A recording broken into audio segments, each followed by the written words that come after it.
My mother was diagnosed with terminal cancer and given a 6-month prognosis.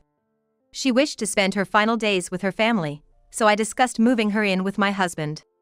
He flippantly responded, "Sure, if it's in the storage shed." Her wish never came to be before she passed away, and I was left in deep sorrow. To my surprise, my husband was then diagnosed with terminal cancer. When he expected me to take care of him, I couldn't hide my anger. He had ignored my mother's plight, but when it was his turn, his attitude was completely different. Outraged by his selfishness, I decided to take a stand. My name is Susan. I'm a 60-year-old housewife. Though I say housewife, I just recently took early retirement. Though it may sound strange to say so myself, until recently, I was a high-powered career woman. Though I wasn't blessed with children, I worked hard, juggling my job and household chores. But it seems I'm the only one who sees it that way. My husband, George, thinks differently. George is 3 years older than me. I got married when I was 25 through a blind date. My father used to run a small subcontracting factory, but due to economic downturn, it fell into poor management.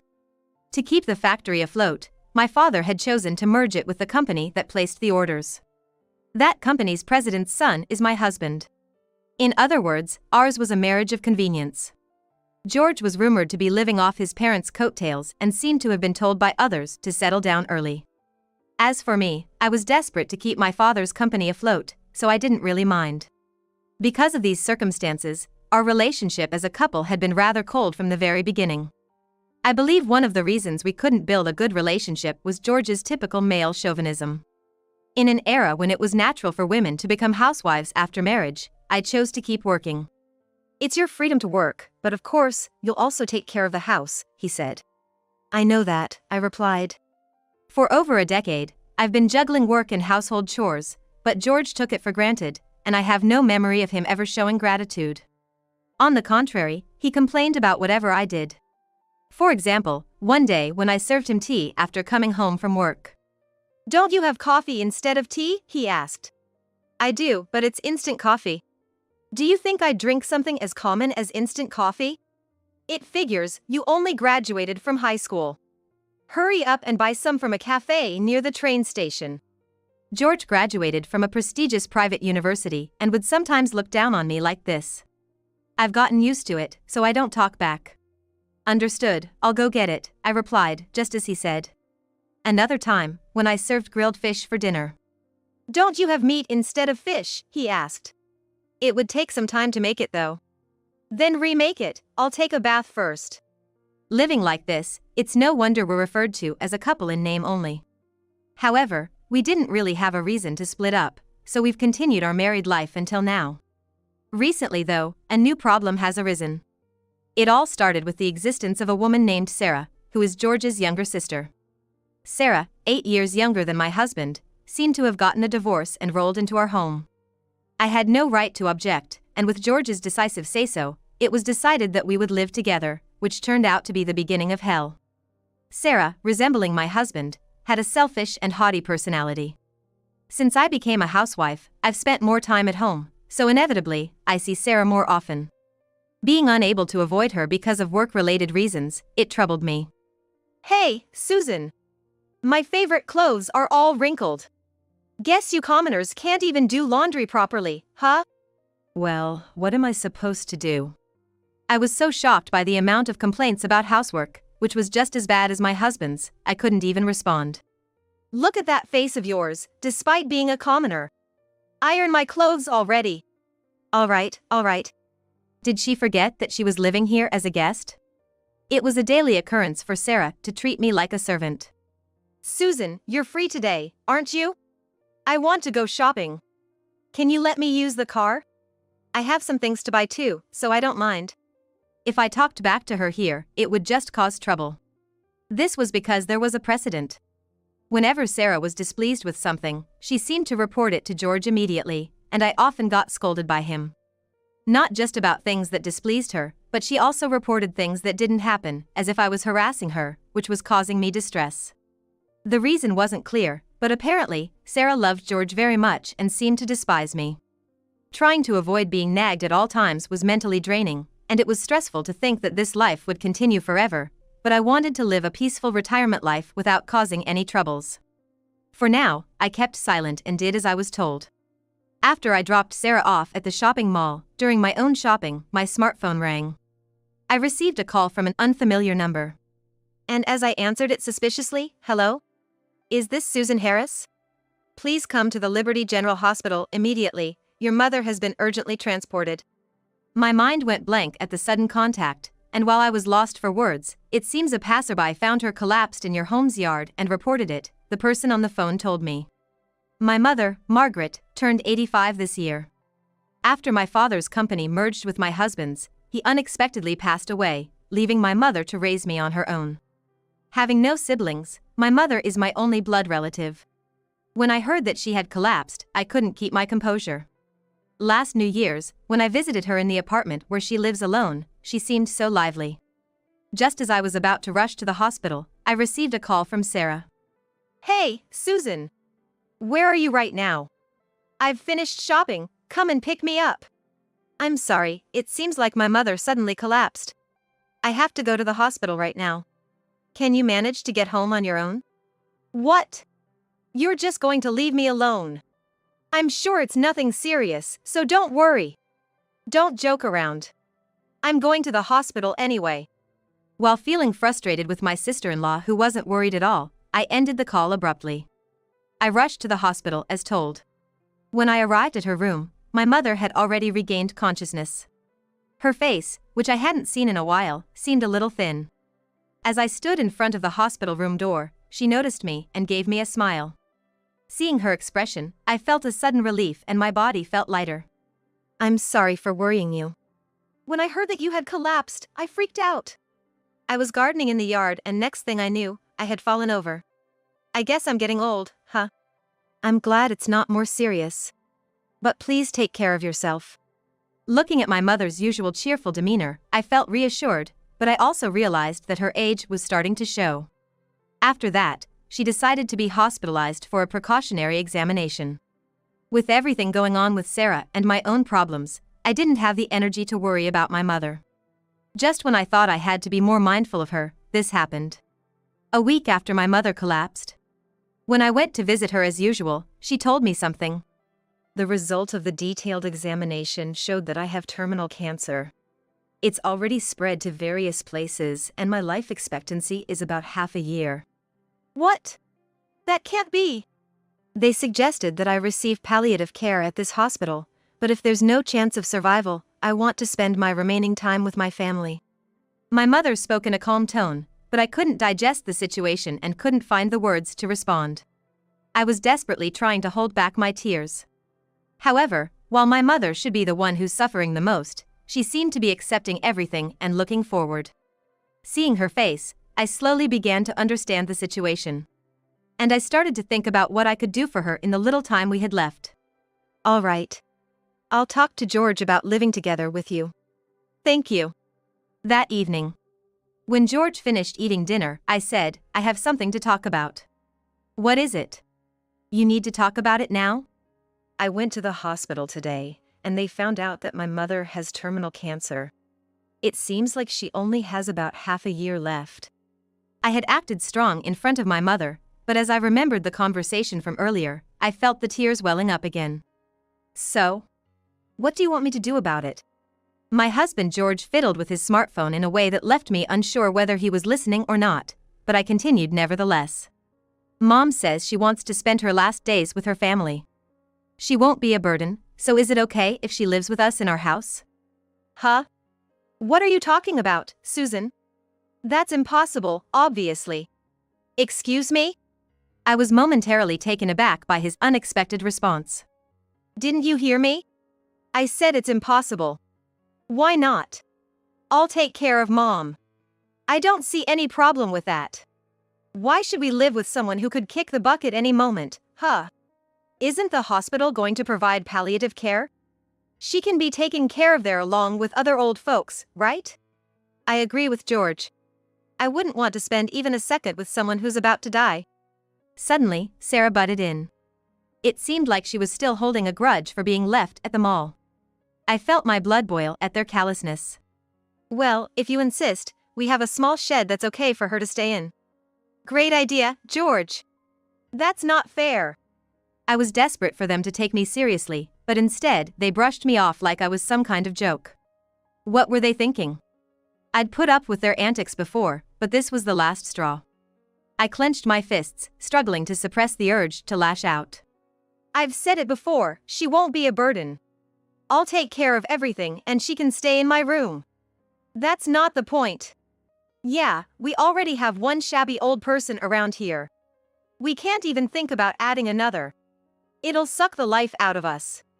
That's hilarious. Talking to them was pointless. My heart was a mess, filled with hatred and anger towards them. I stormed out of the house, and before I knew it, I was standing in front of the hospital where my mother was admitted. I was torn about how to relay what they had said, but it seemed like I had to tell her the truth. As I entered her room with a heavy heart, she smiled at me. It didn't work out, did it? How could you know that? You've never been good at hiding things. I can tell just by looking at you. I'm sorry for putting you through this. Why are you apologizing, Mom? I was furious and frustrated with myself for not being able to fulfill even this one wish of my beloved mother. I'll stay at the hospital. I've saved up a bit of money, and I don't want to burden you, Susan. There's no burden. In fact, I want to live with you. That was the truth. Seeing their behavior, I'd reached the end of my patience. I had no idea they could be so heartless. I'd rather leave home than live under the same roof as them. I'm glad to hear you say that. But if you could come visit me once a week, that would be enough. Mom, just wait a little longer. I'll find us a house to live in together. Thank you, dear.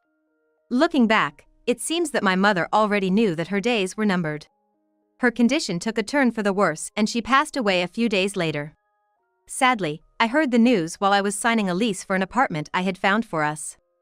It was all so sudden that I was left in a daze, unable to focus on anything, living my days like an empty shell. Even when George and Sarah berated me, I didn't feel anything. In this state of feeling like there was a gaping hole in my heart, I had to act as the chief mourner for my mother's funeral. When I was selecting a picture for the memorial service, my memories with my mom came rushing back so vividly, big tears started to fall from my eyes, and I couldn't stop them. With me beside them, neither George nor Sarah bothered to help with the funeral arrangements. Instead, they were laughing out loud saying, "Told ya so, huh? Should have listened to us, right, and never thought it would end so abruptly, huh?" With my eyes red from crying, I glared at them. Geez, that's scary. We didn't cause this, you know? George, are you okay? You've been coughing a lot recently, haven't you? I'm fine. I couldn't be bothered with George's cough. I was preoccupied with my own problems. Just when my mother's funeral was over and my wounds started to gradually heal, George spoke to me with a solemn expression. Honestly, I hadn't felt like talking to him at all since that incident. But, since it was unusual for George to initiate a conversation, I decided to at least pretend to listen while I was doing housework. Turns out, I've got terminal lung cancer. I'm sorry, who does? Obviously me. Haven't you noticed my constant coughing lately? Sure enough, George was a smoker. I was surprised that it was lung cancer, but a part of me was calmly wondering, so what now? So? What's the big deal? It is a big deal. I, the breadwinner of the family, have a serious illness. It's your duty as a wife to take care of me. Maybe George didn't like my indifferent response, because he suddenly raised his voice. Is he really serious? After totally disregarding my mother's situation, he's now behaving like this just because it's about him. I couldn't hide my anger at my self-centered husband. Taking care of him is my duty as his wife? Give me a break. I might as well quit being his wife right now. I decided to strike back. Stop joking around. There's no way anyone would joke about having terminal lung cancer. Just goes to show how much of an idiot you are, only having a high school education. Although I was left speechless by my husband's condescending attitude, I replied in a cold voice, "The idiot here is you." What did you just say? I said, please stop joking around with asking me to take care of you. If it's the wife's duty, then I quit being your wife right now. Saying that, I put the divorce papers on the table. Hey, what's the meaning of this? It's just as it looks. There's no way we're getting a divorce, especially now when I'm going through such a hard time. You didn't help me during my hard times, did you? You even abandoned my mother, Susan accused. That's a different issue altogether. George retorted, losing a bit of his usual composure. He probably hadn't expected that I would file for divorce. The timing and reason for the divorce was all I needed. I had decided at some point that it would happen. It wouldn't be an overstatement to say that I waited until the time was ripe, considering my mother's situation too. I can't live with someone who's unpredictable, I stated. What? Having completely forgotten, I returned the exact words he once said to me. You trampled on my mother's wish to spend her final moments with her family with these words. Cut it out. If you need someone to look after you, why not ask Sarah? Even if you refuse to sign, I'm leaving this house. You serious? You're gonna regret it when you realize you've got nowhere to go. I'm not bluffing or acting impulsively. I'm not as stupid as my husband thinks I am. So, this is the end of the discussion. I'll be leaving this house by tomorrow. Hey! Wait a minute. I heard my husband's voice from behind me, but I ignored him and went into my room. The next day, as I declared, I packed my belongings and left the house. My destination was a rented apartment I contracted for living with my mother. When I received the keys from the real estate agent and entered the room, I felt a pang in my chest thinking it was supposed to be a place to live with my mother. As soon as the moving company had delivered my belongings, the first thing I did was to retrieve my mother's photo from one of the cardboard boxes. I set it up in the sunniest spot in the room and adorned it with her favorite flowers. Having successfully left my house, I decided to carry out my next plan. One day, as I was settling into my new room and unpacking, I received a call from a familiar number. As I was expecting the call around this time, I answered the phone with a calm tone. Hello. What the hell is this document? Oh, you seem surprisingly well. I thought it would be hard for you to read, so I sent it to Sarah. I had considered my seriously ill husband when I made this decision. It seems he got it from his sister. Susan, where the hell are you? Just because you have a grudge against George, doesn't mean you can make unreasonable demands for asset division. Judging from the situation, it seemed the two of them were together. For me, it was quicker to talk if they were together. Sarah, do you really think I would send such a claim without reason? What do you mean? It means I have concrete proof. Proof of his affair. I felt like I heard both of them gasp on the other side of the phone. I found out about my husband's affair thanks to my mother's will. When I was choosing a photo for the funeral, I found an envelope in the album. Judging from the date written, it seemed to have been written long before my mother collapsed. She must have written it to me so that I would be prepared for anything considering her age. Most of it was about inheritance, as one would expect from a will. However, it was written that my mother had something she had been keeping silent about. What did it say? My mom's friend who runs a bar saw someone who looked just like you, bringing a woman there. This friend attended my mom's funeral, so I decided to ask her for the truth. Is there a regular customer at your bar who is here right now? That's sneaky. Ignoring my husband, I calmly continued with the story. The most important part was to come. I was taken aback. I never anticipated you two would be the ones pointed out. I thought it might be a mistake, so I checked again, but it was confirmed. At first, when I heard it, I was completely confused. An affair between siblings is unthinkable. But what if they weren't siblings? It was an absurd idea, but a hypothesis popped into my head. I hired a private investigator to do some research. You're not Sarah, George's sister, are you? What? I had forgotten Sarah's face. Last I saw her was at our wedding, and I was completely fooled. Should I call you by your real name, the mistress, Naomi? You even know my name. Hey! Well, if you've figured it out this much, there's nothing we can do. I'm tired of pretending to be siblings. It seems like George's mistress has finally given up. Perhaps George had no intention of confessing, and it seemed like they were about to start a lover's quarrel over the phone, so I cleared my throat. It was not meant to be sarcastic towards George, but it seemed to redirect the attention of the two towards me again. Can we get back to the story? I said in a calm voice. How did you know I'm not George's sister? Naomi asked in a puzzled voice. Well, the first thing that struck me as odd was that your relationship seemed too close for siblings, and I was curious about why you seemed to dislike me. I see. I knew you had divorced, but it was strange that George was so defensive. I thought you were dumb. Well, certainly, I was a fool for going along with whatever George said back then. The thought of living under the same roof with my husband's mistress without realizing it makes me sick. Now it makes sense why you didn't want to live with my mother. So you've seen through it all. But is it okay? After all, you left the house, and you're planning on divorcing George, right? This works out well for us. Didn't I tell you? I'm putting the house up for sale. What? You're doing what? Yes, that house was originally owned by my parents. Meaning, now that my mother has passed away, I am the inheritor. This was also something my mother left in her will. Since I've already moved to a new place, it's my call what to do with the house. Therefore, despite the house being filled with memories of my childhood, I've decided to sell it for financial support for my future. I'd like you to take a close look at this document.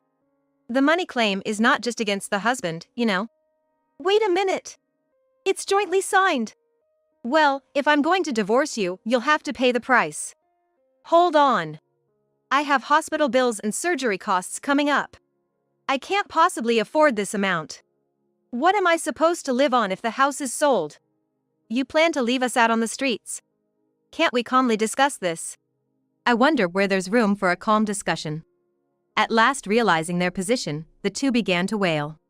Yeah, that's right. We'll come to your place. Please, let's discuss this calmly. I'll even apologize for what happened in the past. Susan, can you tell us where you are? We want to meet and apologize. Even if you apologize, it doesn't mean my mother is coming back. Live happily ever after and don't ever contact me again. No. I could picture the two of them breaking down in tears on the other end of the line, but I hung up without giving them a chance to speak.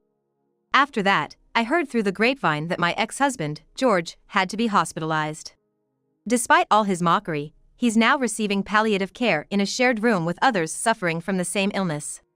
Apparently, it's challenging for him to work, and he's stretching his limits just to pay his medical bills. The payments for my damages seem to be on hold for the time being, but it seems that George's company decided to step in. Incidentally, the reason George had to be hospitalized was because he was abandoned by the woman he was having an affair with. It seems that even the mistress found it bothersome to care for George. Even though she abandoned George, it doesn't mean that the mistress's damages payments are nullified. It's a considerable amount for her current job, so she seems to be working tirelessly day and night. You could say it's a punishment for treating me like a slave and living in leisure. She seems to have tightened her belt considerably, losing weight drastically, and supposedly regretting what she did to me. She seemed to have tried to contact me several times through George, but I ignored them all. As for me, I've been living a comfortable retirement life with the funds from selling the house and the stocks my mother held. Surprisingly, these stocks were from the company where George works. In other words, it turns out that the company my father used to run was merged with the company where George works. Given the percentage of stocks I hold, I even have the right to speak at shareholder meetings. Perhaps my mother was trying to reclaim my father's factory someday. I could have dismissed George from his executive position at the shareholders' meeting, but I decided not to, as it could delay the payment of damages. Above all, I felt that my mother would not be pleased with any further revenge. The best way I could honor my parents is by living as long as possible, for both me and my mother. It seemed like the photo of my mother was always smiling with her usual smile.